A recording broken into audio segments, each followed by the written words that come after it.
2017 மெரினால ஒட்டுமொத்த இளைஞர்களும் திரண்டு நின்று ஜல்லிக்கட்டு வேண்டும் என்று போராடினாங்கல்ல.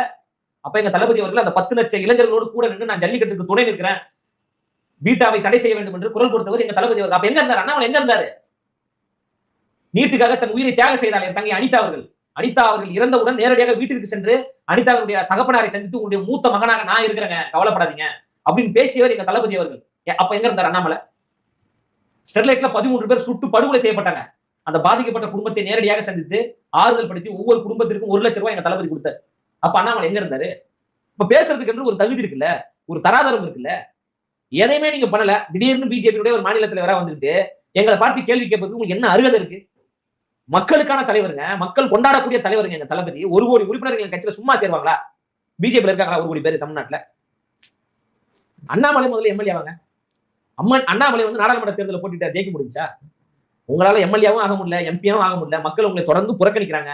மக்களால் வீழ்த்தப்படக்கூடிய, மக்களால் தோற்கடிக்கப்படக்கூடிய ஒரு தலைவராக அண்ணாமலை அவர்கள் இருக்கிறார். ஆனா எங்க பொதுச் செயலாளர் அப்படி கிடையாது. பாண்டிச்சேரியில தேர்தலில் நின்று ஓட்டை பெற்றுதாங்க அவர் எம்எல்ஏ ஆனாரு. அப்ப எங்க பொதுச் செயலாளருக்கே அவர் இணையானவர் கிடையாது அண்ணாமலை அவர்கள்.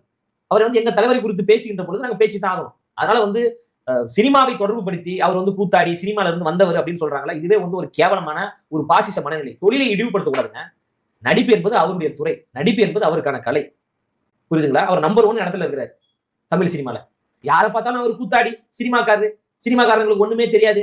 ஏன் ஐயா எம்ஜிஆர் அவர்கள் ஆட்சி செய்யலையா தமிழ்நாட்டை? இல்ல அம்மையார் ஜெயலலிதா அவர்கள் ஆட்சி செய்யலையா? இல்ல ஐயா கலைஞர் அவர்கள் ஆட்சி செய்யலையா? இப்ப ஆட்சி செய்து கொண்டிருக்கிற ஸ்டாலின் அவர்கள் யாருங்க? சினிமா படம் நடிச்சிருக்காரு. துணை முதலமைச்சரா இருக்கிற உதயநிதி ஸ்டாலின் யாருங்க? சினிமால இருந்தாங்க வந்தாரு. அதுக்கு முன்னாடி உங்களுக்கு தெரியுமா உதயநிதி ஸ்டாலின்? மனசாட்சி தொட்டு சொல்லுங்க. இல்ல தெரியாது. சினிமா நடிச்ச பிறகு தானே உதயநிதி ஸ்டாலின் உங்களுக்கு தெரியும். ஆமா. இப்ப அவரும் வந்து ஒரு சினிமாக்காரர் தானே. அப்ப இவங்களுடைய விமர்சனம் எல்லாம் உதயநிதி ஸ்டாலின் மீதோ ஸ்டாலின் அவர்கள் மீதோ வரமாட்டேங்குது.